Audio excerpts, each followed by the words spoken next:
morning, everyone. Good to see you all. Day 17, officially halfway through.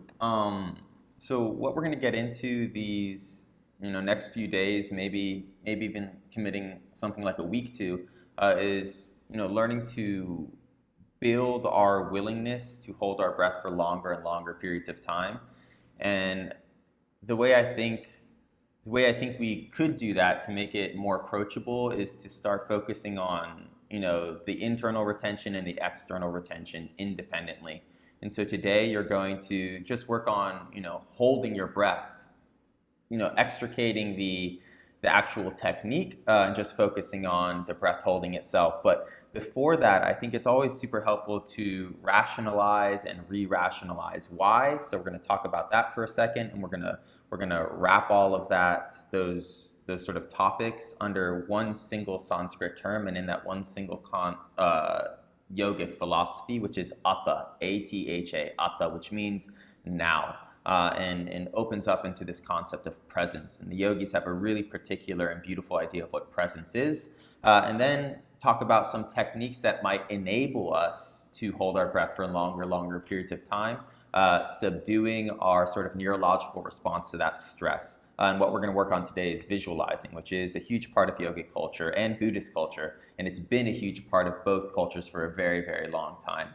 And so these ancient people really sort of trusted in the subtlety, but also the intensity of visualizing and its effect on the body and the nervous system. So, Atha, why are we doing what we are doing? There's the shallow answer that it empowers us, it feels good, it's sort of challenging, and when we overcome these challenges that we ourselves put in our way, we're empowered to move forward, and we feel a sense of control and agency over our lives, and that's beautiful, and that's as far as it needs to go. But the whole point of explaining and dissecting the nuances, the details that we do suffer, the intricacies of what meditation is, this moment of absent effort and enriched consciousness. It gives us a greater degree of understanding. And as intellectual creatures, it's good to understand what exactly is going on. A yogi, right, and a meditator, I think there's an ethos that we just don't want to experience the thing. We just don't want to experience life. We just don't want to experience ourselves. That's common to all beings, but we want to know what life is, and we want to know what we are. And that knowledge is uniquely sort of exhilarating. And so there is value in sort of dissecting this, and that's why there's a world of philosophy associated to all these physical exercises. And so Atha, ATHA, is the yogic concept of presence. And that just doesn't refer to like time, right, now, but it also refers to a place in time. And so the yogis believe that the most present you can be is when you are focused on your immediate experience. And if you take the time to focus on your internal experience, essentially your nervous system, your spinal cord, you are more present than you would be if you were focusing on a tree, a beautiful tree, 10 feet away from you, or the sun rising, however millions and millions of miles away that sun is. So the object of our focus and its distance from us and our nervous system matters.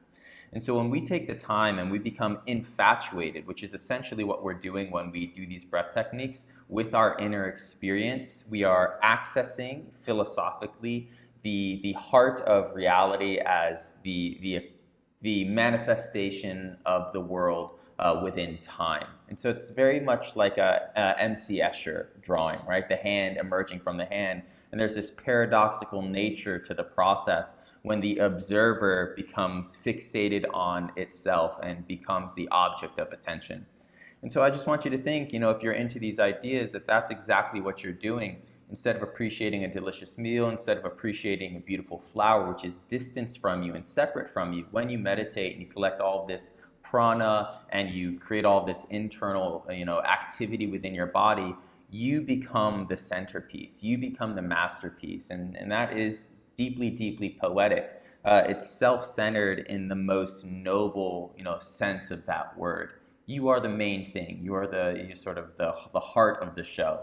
And so that's what ATHA means. ATHA means that my own center line, what's happening inside me, is where reality manifests. It does not manifest outside me. Okay, so ATHA. And when we hold our breath, that's exactly what happens in a physiological way versus, a neurological or physical. That's what happens in a philosophical way, not necessarily a physical way.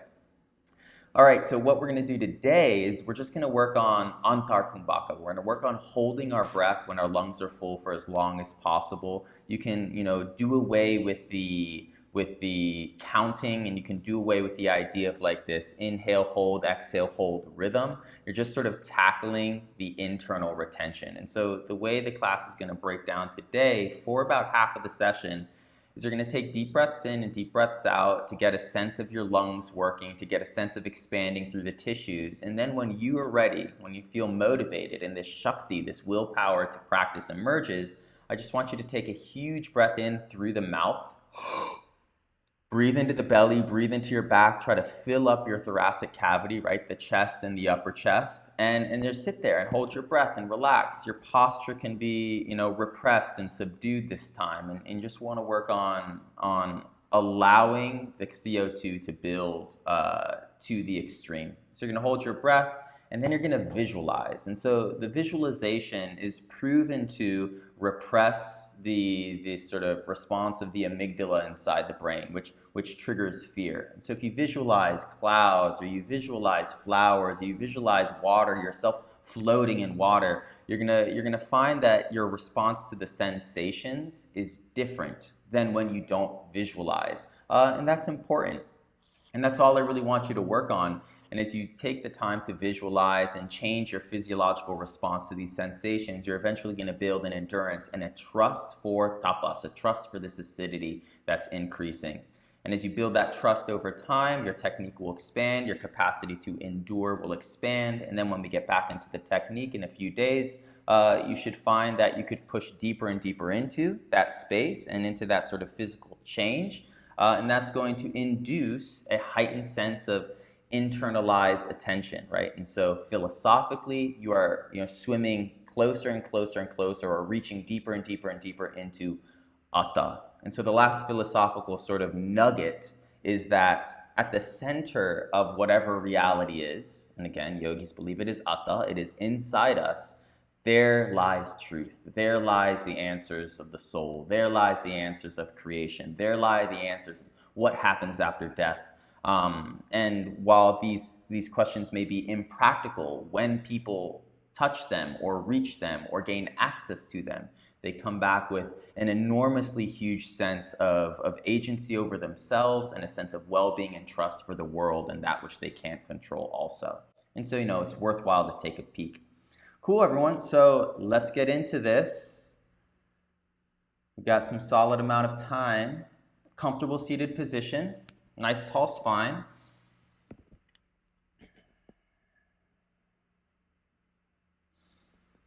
And so right away when you close your eyes and you still your body, something changes. Sincerity increases. And your attention is focused on you. So notice that. For sure it wanders. You're hearing my voice. You're thinking about the future, maybe the past. Maybe you're lost in judgment or analysis. But in general, at large, the raw experience of your own being is held under the spotlight.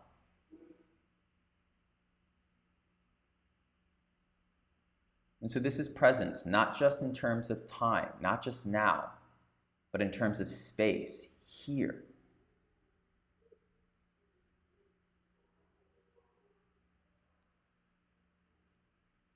Slow down your breath.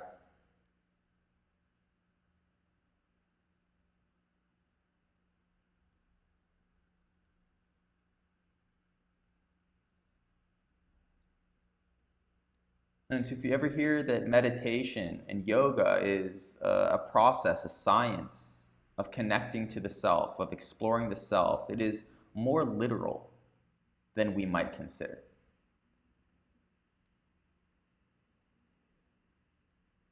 The self is a position within reality.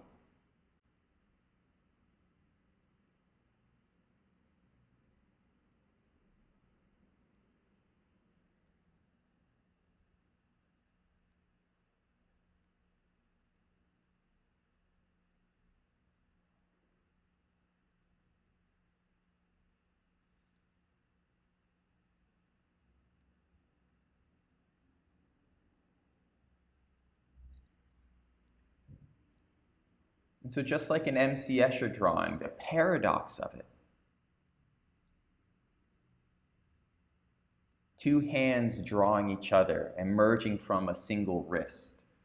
The paradox that we, tiny, humble us, are the centerpiece in a world, in a universe that it is, when we take the time to look at it, astounding. Life, biology, plants, animals, natural forces, stars, time, space, gravity. To sincerely investigate us over that, it's paradoxical. And so let's just spend about 3 minutes appreciating this idea of ATHA, A-T-H-A.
So under the context of this philosophy of ATHA,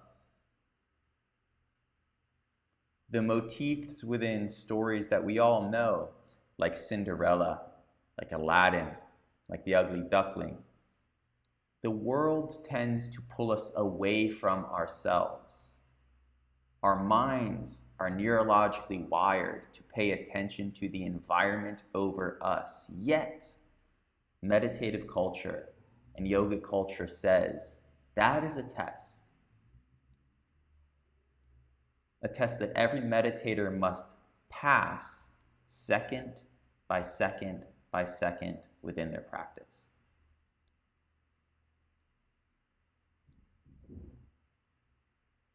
And that the crown jewel of existence is not the world, but the self.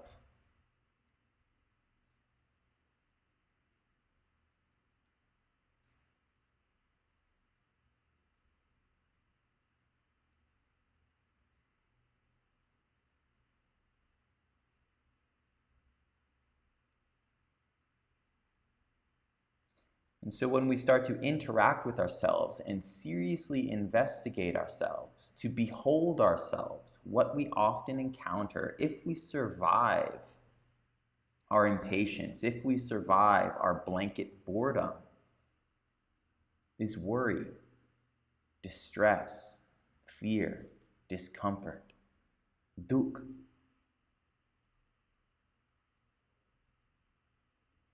And so we need energy, and we need power, and we need experience that is captivating enough and enlivening enough to make it through that turbulence.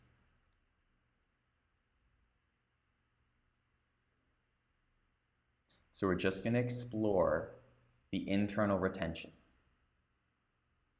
Start to deepen your breath, especially your inhales.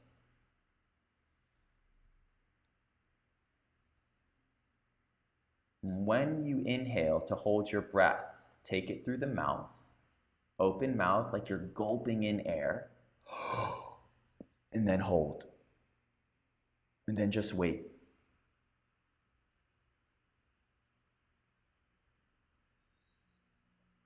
And as you're holding your breath, not counting, just feeling, visualize whatever it is you want to visualize.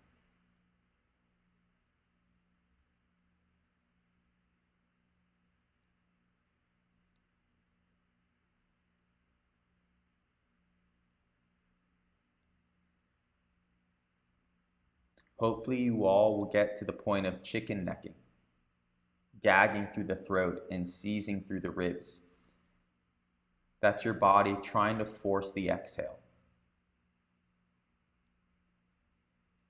If you get to that point, start to count the chicken necks, start to count the gagging. It comes in a very steady rhythm. And you can use that number to push your retention.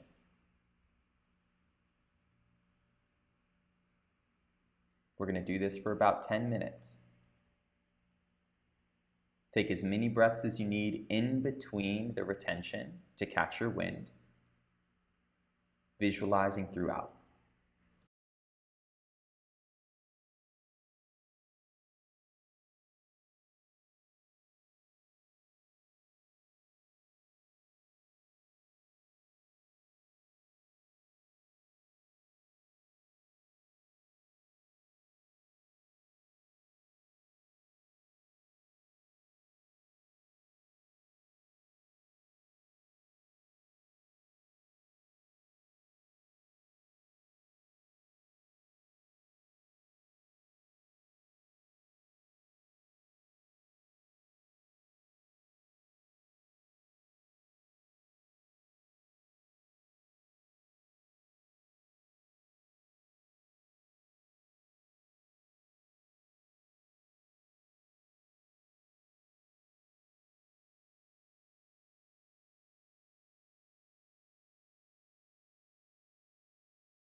Now, when you're holding your breath, ANTAR KUMBHAKA, your lungs are full, CO2 is building, acidity is increasing. You're visualizing.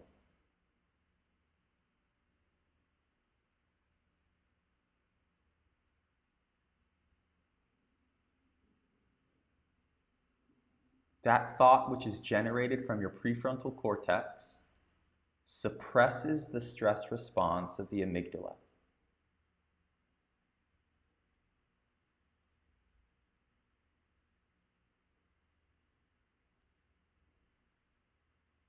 And for a second, you lean into tranquility despite the perceived reality of your inner environment. At that point, it's all about trusting and continuing to lean inwardly instead of being pulled outwardly.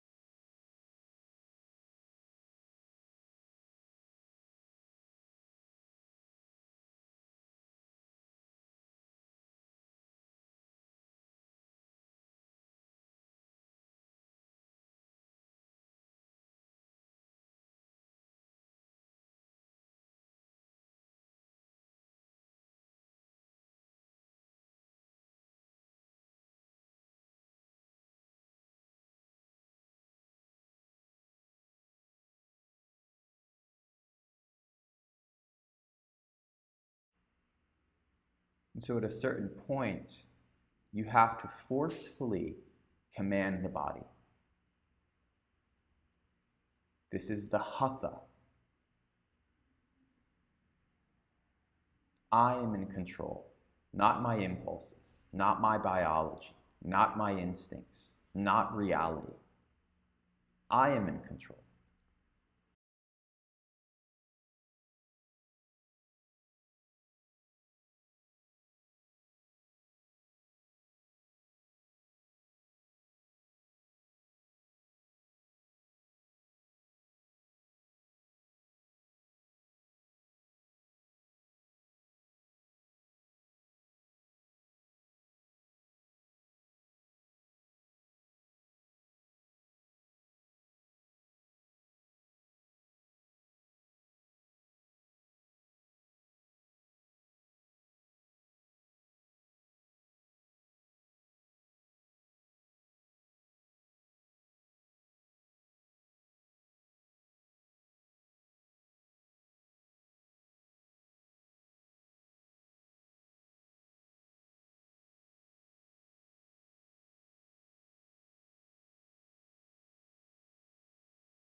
And so there are a couple crossroads.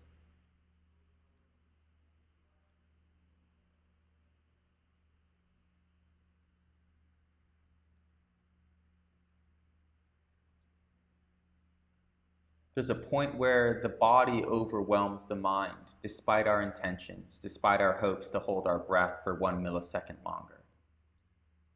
And reality seems to exert its authority. You must exhale.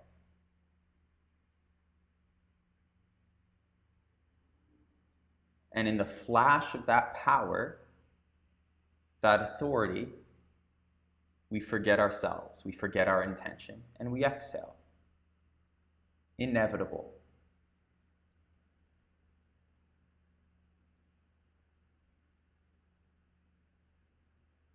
But in that flash of forgetfulness,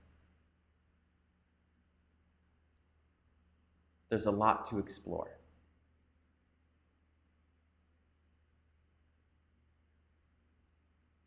There's the crossroad of trusting our visualization over our panicked thoughts.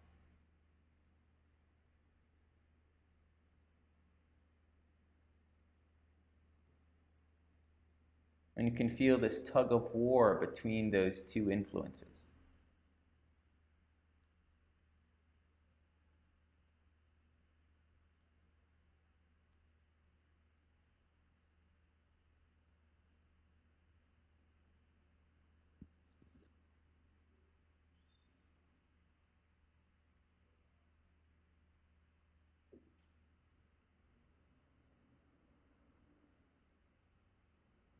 And the final crossroad is this observation of presence and acute presence.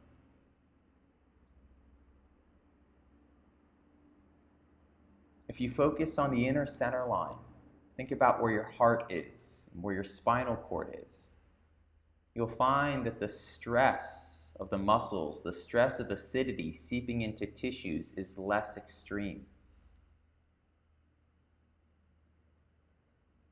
There's just a comfortable buzz inside the center line, which advocates the yogi's theories of ATHA. When we touch absolute presence, as here and now, there is nothing but peace. And that extends even into the physical. Just focus on your center line. What's happening in your heart, what's happening in the stomach, what's happening along the spine. Even the gagging and the seizing of the rib cage and throat don't make it into that space.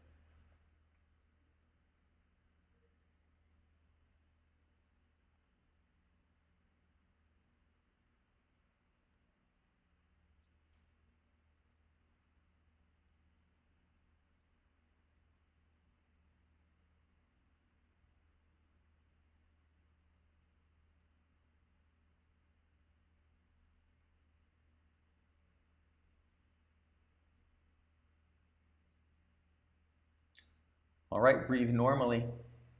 Adjust your posture. Wrists on knees, random finger to each thumb. Again, breath retention provides us the energy, provides us the presence, provides us the wakefulness and alertness to meditate. Meditation is the absence of effort and the absence of unconsciousness. So you're just sitting down now. Coming back to this idea of ATHA. Try to feel as best you can the happenings of your center line, so much so that the body feels like an external shell, as far away from you as the sky. And that's a skill that can be developed over time. Breathe slowly and just feel.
So there's a physical footprint as to why this feels good. There is a neurological pattern as to why this feels good, but there is also philosophical reasoning.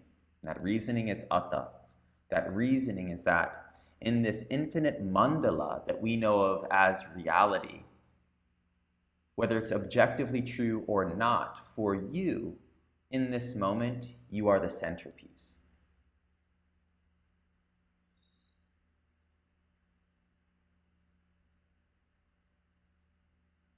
Soften your face. Bring your hands to heart center.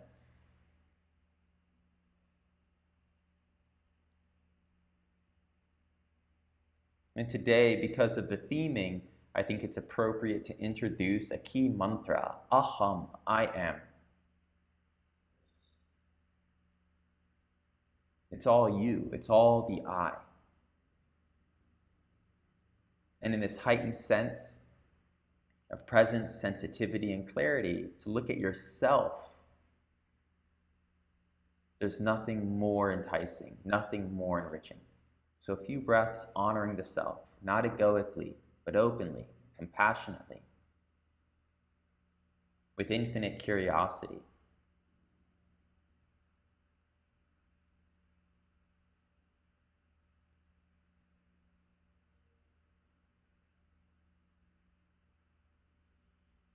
Thumb knuckles to third eye center.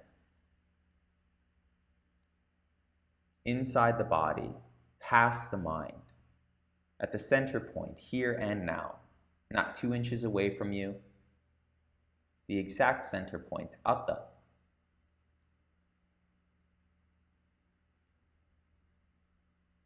It takes a lot of energy, a lot of mental aliveness, physical wakefulness to reach that point, true or untrue. It's up to us to discover it, hence the necessity of practice. With an exhale, release your wrists to your knees, random fingers to each thumb. A familiar micro journey at this point. With a breath in, open your eyes. Brand new day.